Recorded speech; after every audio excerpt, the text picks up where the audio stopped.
point, I'm going to chitty chatty. I'm going to open it up to questions because usually you guys ask better questions than I ramble on about. I saw a hand over there. Yeah. You remember Friday? I got your autograph. Birthday boy. Yes. Hey. Yeah. Hey. Happy birthday. It is today. Yeah. No, it was Friday. It was Friday. That's right. So happy birthday. Oh.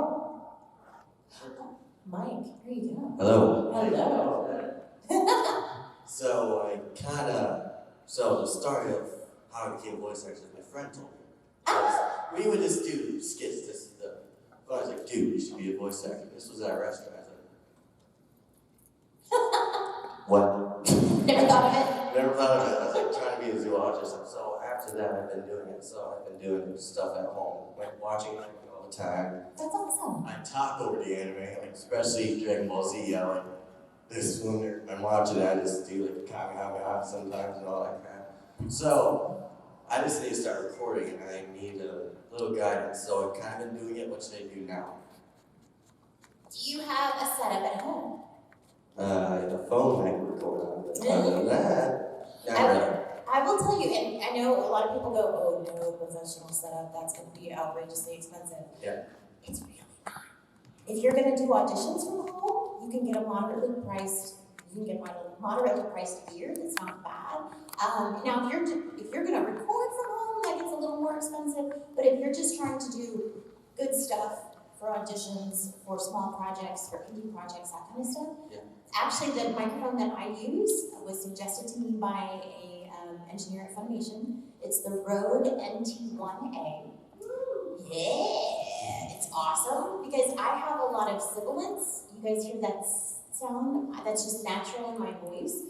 Some microphones will give it kind of like a hissy sound, so it sounds like I'm real hot on the microphone. On the Rode NT1A, it's a much wider scope, so it gets more of the fullness in your voice, which for somebody like you that's more of a tenor sound and somebody like me that's a higher pitch, it'll pick up some of that lower note.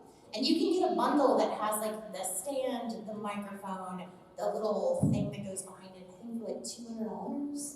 So yeah, and I plug it into my Mac, ready to go. Easy enough. So yeah, I'd say that would be the next thing is your phone's great and all, but if you want to start doing like more indie work, professional stuff, get yourself a little step up. Don't go the full out. Because I'm trying to make my own demo reel soon. So that's awesome. Yeah. And with demos, one note on that, so you guys know, especially with anime, we tend to get a lot of people that do demos of anime characters that already exist. No, I just do it for fun. Yeah. Yeah. I have an OC and I just use my OC. See, that's good. Just make sure it's like characters that you do and variations of your natural voice. Mm-hmm. Because we really don't get to do a whole lot of like cartoony voices. Now, my hero playing Suzu Wasui, that might be the one where I get to like do a weird voice. Just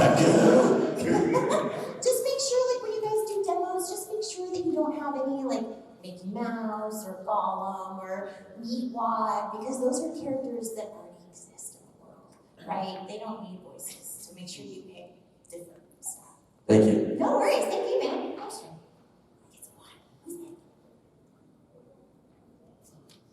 So sort of two related questions.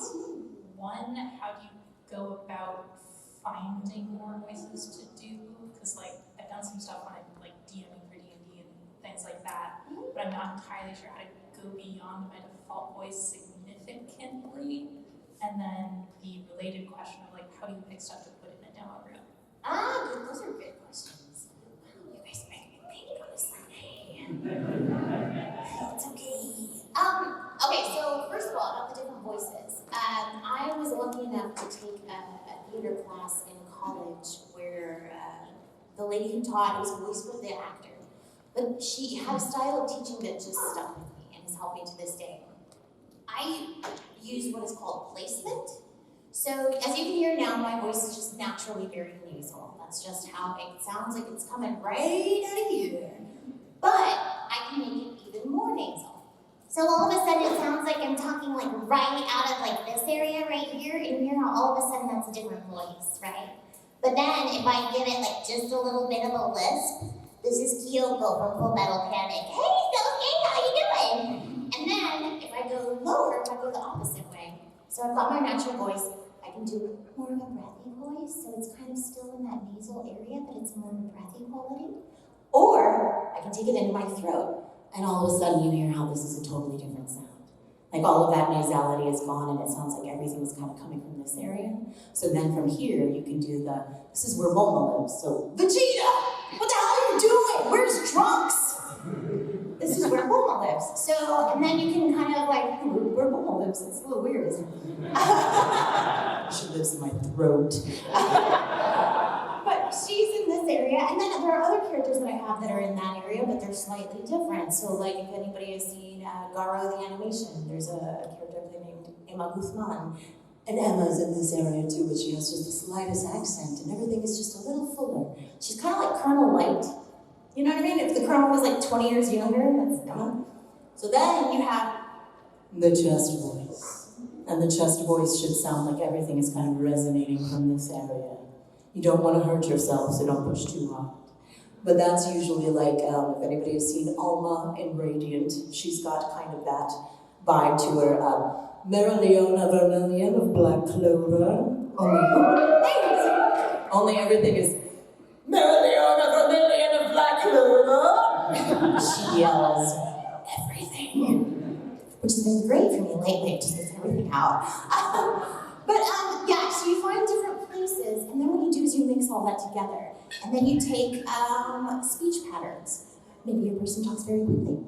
Maybe they talk very slowly and delight in every word. And then you decide how breathy are they. Are they gonna be super breathy? Or maybe they have no breath at all and it's just very, very clear. So you get to play with all of that, accents, little quirks that you can do. Do they make specific noises? I've had to learn this because when I went to Funimation, they didn't have anybody who could do the Hein squeaky voice.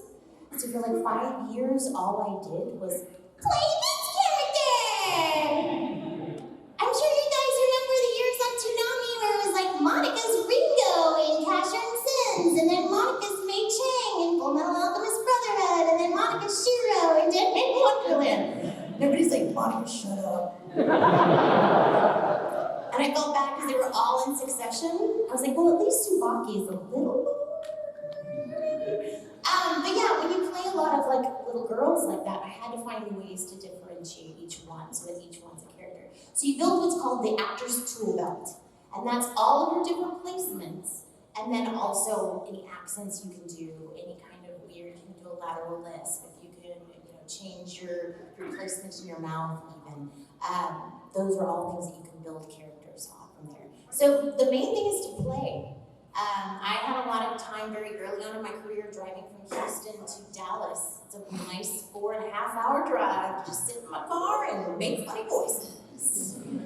And the big thing that I will say though is you guys make sure that you warm up. That is very important.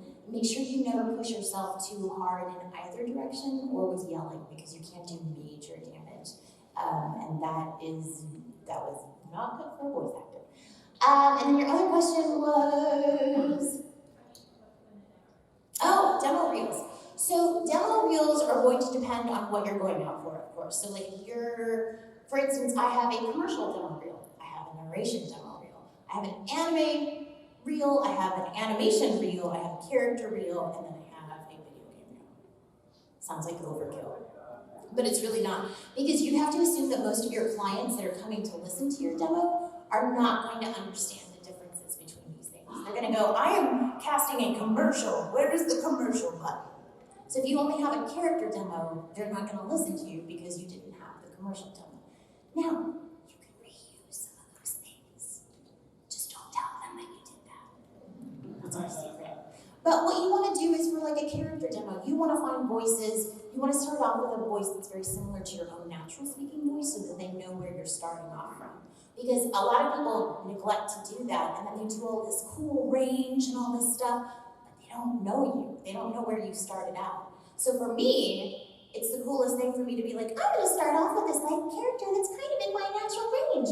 And then I'm going to go here. Because I want them to go, whoa, what just happened? Did I hear that right? And then I'm going to go, yeah! Just because you want to like, the whole thing about a demo is that's your commercial. That is the commercial to sell you and your voice. So you want to do all the tricks that you can and keep their attention. It's the same thing with auditions. I help teach a class with Chris Rager where I teach about auditioning for video games. And I tell people, you have to understand, you're auditioning against thousands of people in the United States. You're auditioning against me, you're auditioning against Troy Baker, you're auditioning against all of these people. So you have to find the thing that makes you stand out.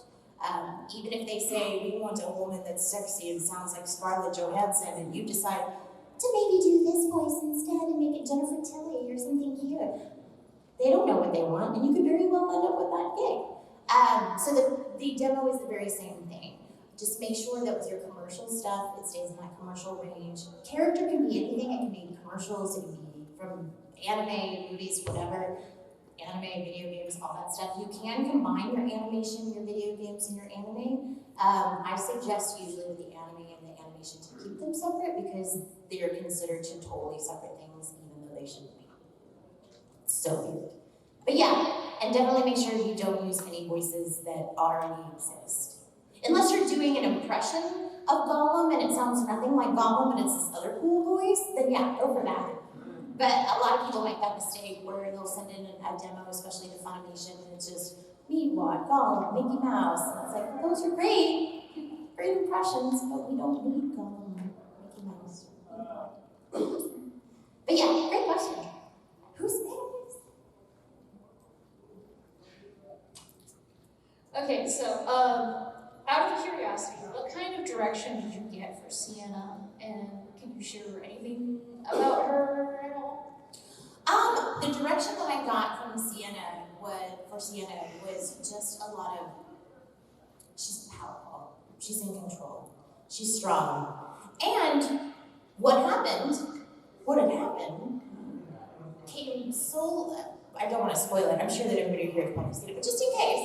So what happened to her was totally unexpected. Like even she was not expecting, she didn't see that coming. So yeah, I can't remember the specific, but I do remember that there was no foreshadowing. In fact, I believe that we went little bit by little bit so that I didn't even know what was gonna happen. And then I was like, what? What? And I hadn't even seen her. I didn't even know how cool she looked. I was just like, it's a screen time with him. yeah. So I had no idea that happened, but it was good because then when that moment happened, it was true to me. I'm one of those like crunchy granola actors. I don't want to do research. I want to feel it at that time period. And Miles and Carrie were so good too about setting up the scene. Here's what's happening. Here's you're sitting up on this throne. Blah blah blah blah blah. So I'm visualizing it all. But yeah, I had no idea that happened. And then when it did, I was like, yeah. Of course. Yeah, of course, then we got to be in the shorts, and that was awesome because I got to fight, and we got to see her in action, which was cool. And I keep holding out hope that maybe someday, maybe Bulma can show up and be like, I got a time machine, anybody? Yeah?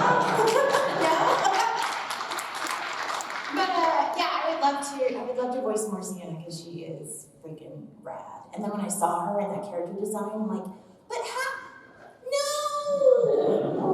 But then I got to be at the Anime Expo panel last year for Genlock, and I got to poke fun at Carrie and Miles in front of thousands of people, and that was pretty awesome.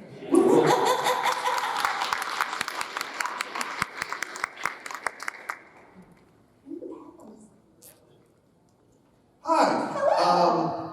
I have a problem where I've often injured my mouth from biting in my sleep or whatever, and that can cause some issues in vocal performances, I'm sure you know. Any suggestions on how to help get around that, or if you've got it and it's crunch time, you gotta do something, how to make it work? So you're talking about like in your sleep, either getting blisters on your tongue or biting the sides of your mouth? Yeah, and then like you've got to do something the next day, how to work through that, or some kind of thing that will help work around there, make it not happen, something like that, yeah. Well, to make it not happen, that definitely helps is, I should just make an advertisement for these poor people. Or these awesome people.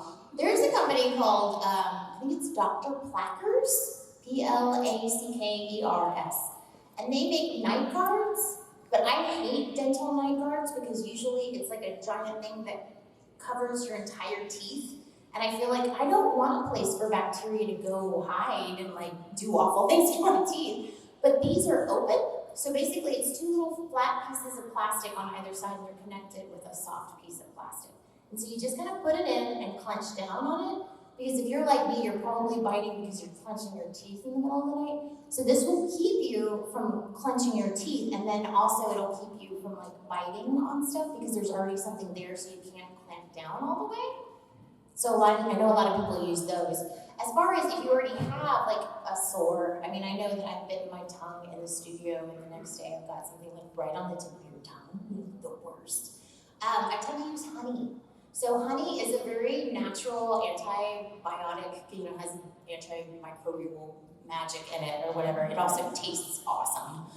But honey, if you get those little honey sticks, I tend to carry those in my purse, because also if my voice is tired or if I'm having allergy issues, honey is really good at coating the throat without doing any damage or anything. So it'll just kind of like slide down your throat and make it nice and smooth. Same thing with your mouth. So you can take some honey and just kind of like move it around, and it'll put a nice little coating on there. Now you're gonna have to do it like every 5 lines, but at least that'll help.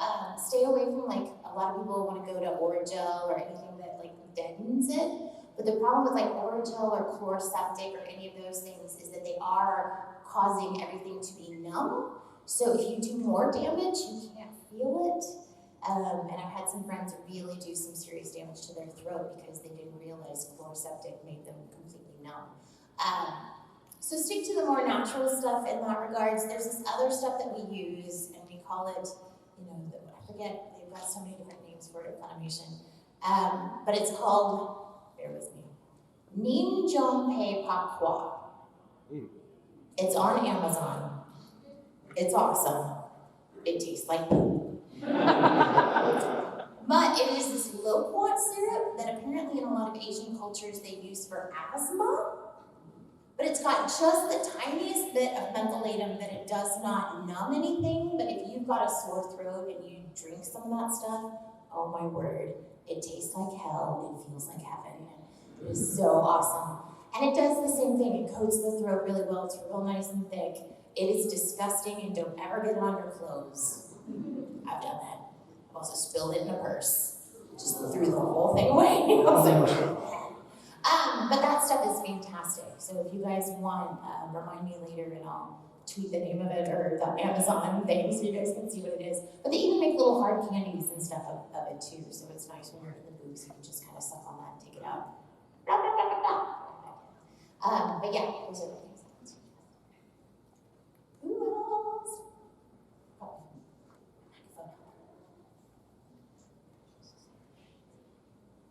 So when it comes to doing loud noises, whether it be you're in a fight, you're getting hit, or you're powering up for a move, using a special move, or just yelling in a scene, I know studios have a lot of ways they can, you like filters, things they can add to microphones, all this expensive stuff they can add to make it easier for the voice actor.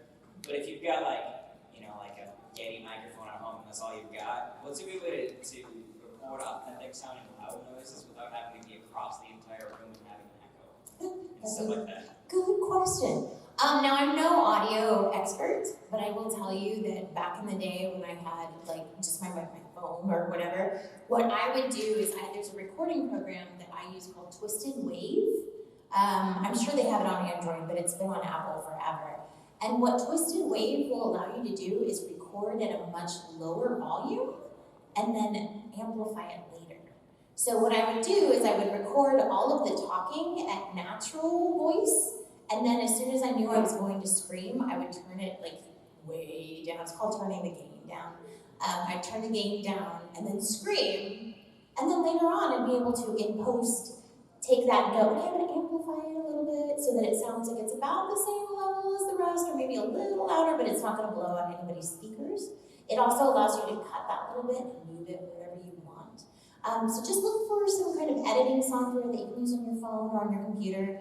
It doesn't have to be expensive. You don't have to go buy Pro Tools. Please don't do that, it's really expensive. But there's plenty of free audio editing stuff that you can find online and play around with that. But yeah, turn your gain way down, scream your little heart out, and then decide how loud you want it to be so that it doesn't fry.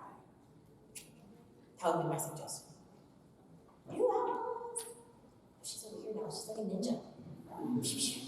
So we talked a little bit on Twitter before, but I currently do YouTube videos on my channel, but I've been doing like little impression videos of like characters playing video games. Oh, fun! Would that be a good way to start, or should I like start using my regular voice more? Or? Well, I think that's a brilliant idea because if it's on YouTube and you want it to be characters that people recognize, because that's the reason people are going to watch, is they want to see the characters that they like playing the video games. So I think that's totally cool. And I think the fact that you're creating content is huge. Kind of like what happened here at Rooster Teeth. That's how they started, is just creating content that they thought was fun. Red versus blue, let's be silly and take these characters and make it weird.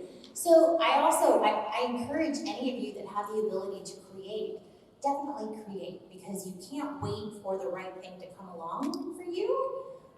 Sometimes it never will. So if you can create stuff, then definitely that's a great way to get started and get out there. Thank you. No problem.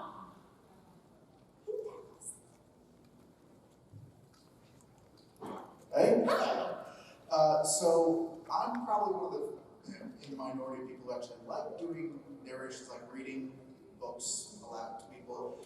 Is there kind of a different process for like when you're doing a demo? Because I understand with demos, like you need like little snippets, but for narration, it's more long form. Do you have anything for that? And also, is there kind of a different process for getting into like the audiobook narration, or is there kind of a different? Good question. I would say with the demo, usually, you want your demos, commercial, you definitely want it at a minute. But with narration, usually a minute to a minute 30 is the norm. Because they know that for narration, it's not like commercials where you can give them a little tagline and they go, oh, okay, that's what we want. Narration, you do want to hear a little bit more. So to go to a minute 30 is totally acceptable. So in that respect, I would just say pick different types of narration.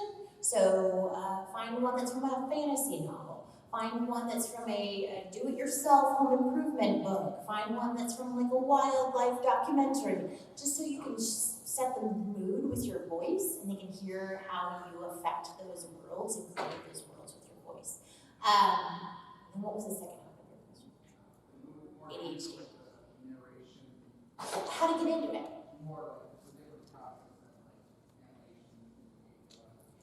I'm sure, unfortunately, this is an area that I don't know as much about because the auditions that I got for audiobooks were through my talent agent. But I do know that there are a lot of people that don't have agents that do audiobooks on the side. I would say do some research online, figure out who the audiobook producers are. I know Todd Habercorn does a lot of audiobooks, Lucy Christian does a lot of audiobooks. Maybe like hit them up on Twitter or Instagram or your preferred social media and say, hey, I'm just curious, I'm a voice actor interested in doing more audiobooks. How did you get into it? Who did you contact? Is there somebody I can find? Because I know in Dallas we have a company that does audiobooks. I don't know what the name of it because I did it once and was like, I'm done. But there are audiobook companies throughout the US and a lot of them do their own recording or they farm out. So also contacting them and being like, hey, I'm a voice actor. You never know, they might be like, well, funny you mentioned that. We have this book we need someone to read. But yeah, I'd say just ask around. You'd be surprised. Most voice actors are willing to share the wealth. It's not like with the faces where everything is competition. We generally try to share the wealth amongst each other. So especially if you're contacting the companies, they'll be more than happy to help you, I'm sure. No worries.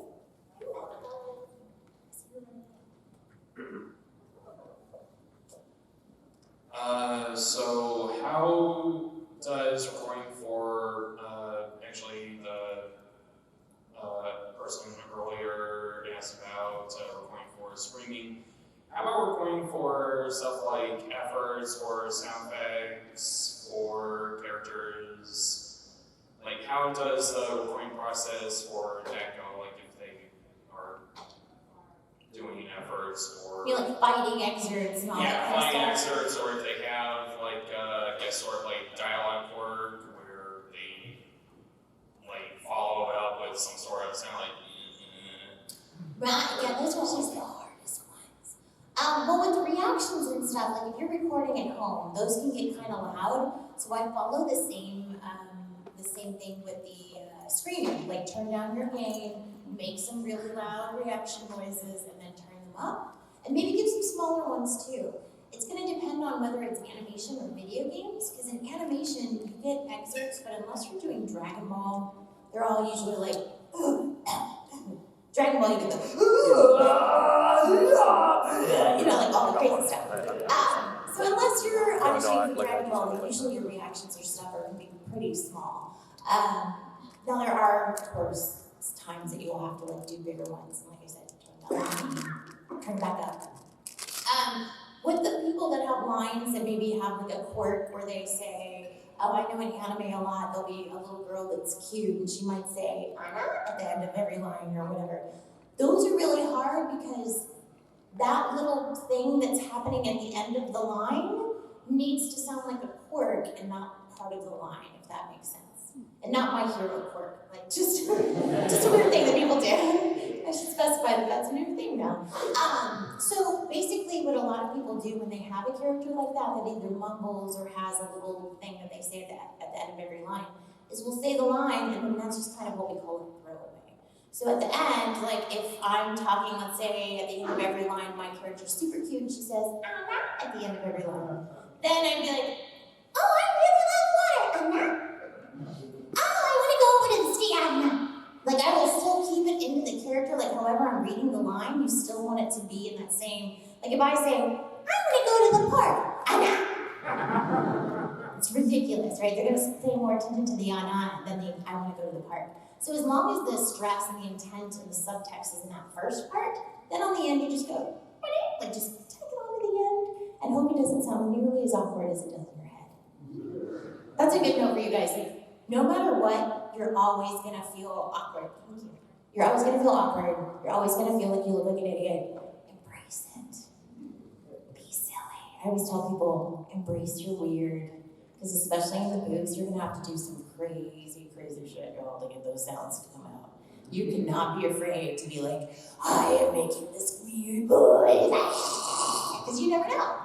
And that's, of course, when all of the important people walk in. I drew it in front of the microphone. Who else?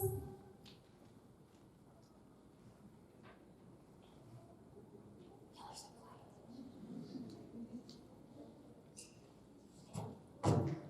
Hey! Sorry. No, you're good. I'm a little bit older than most of the people in here. So am I, it's all good. But I've been told numerous times, because I answer the phone professionally, that I sound like a machine. You don't. You have a very lovely voice. I don't know if that's a compliment or not. But anyway, as someone said about doing the YouTube, my sister and I do Twitch. Oh. And we did Hatful Boyfriend. A what boyfriend? Hatful Boyfriend. It's a pigeon dating simulator. How to date a pigeon. Yep.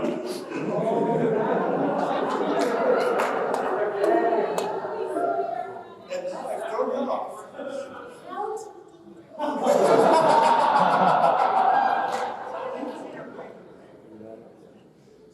That's a game? Yes. What? You're a human dating bird. So we've gone from like dating hot dads to dating pigeons. Oh, pigeons came first. Yep, let's go first. Y'all been learning so much this weekend. Okay, I'm sorry. Go ahead. Okay. I missed him. But we had the difficulty of, she did some of the voices, like mainly on females and everything like that. But giving different voices to all those birds was a nightmare. But I was wondering, you were talking about starting like the business, the advertising, and stuff like that. What's the easiest way to go about that to start it? Oh, the commercial stuff? Yes, because I'm interested in that. That way I get my foot into other things. Yes, and that's a great way to start. Like a lot of people kind of poo-poo the commercial stuff because it's not as much fun, but that's a great way to start because you can get your talent agent is way more interested in you doing commercial stuff because then they get a percentage, right? So then once you get in there and you're like commercial voice actor, then you go, what I really want to do is animation. And they go, oh, okay, sure. The best way to go about the commercial stuff is definitely work on a demo. And your demo is going to be little 10-second clips, up to a minute long, of just varied versions of your voice, different feelings, different vibes, different products. Because of course, the spot you do for a grocery store is going to be different than the spot you do for a yoga studio, right? So having a little bit of that, those things can come from anywhere. You can write your own copy, you can have somebody write it for you, you can listen to stuff. Just make sure that if you try to use like McDonald's or any big names, switch out the name. Don't do the Japanese McDonald's thing, like totally switch it to a different thing. Because then they don't know whether or not you've actually recorded that. They might be like, oh, I see you did a national spot. It's like, oopsie, fail. But definitely create a demo. At that point, what you're gonna wanna do is to just build your resume. And this is the part that sucks because voice acting has not caught up with the whole, you should not work for free. So you will probably have to do some pro bono work in the beginning. You're gonna have to like do some narration and stuff. When I started out, I was just doing like free stuff for everybody because what happens is your name gets out there. And once your name's out there, they're like, hey, you know what? Let's call the girl with the crazy hair in. Yeah, that girl, Monica, yeah, call her in. And you start to be well known. So it sucks that you have to do any work for free, but in order to get somewhere and to build your resume, it definitely helps. And that includes like indie games and stuff like that. Like the agent is not going to go search up all of these things to make sure that you are in a AAA video game title. They don't care. If you're voicing 28 pigeons, good that you voiced 28 pigeons.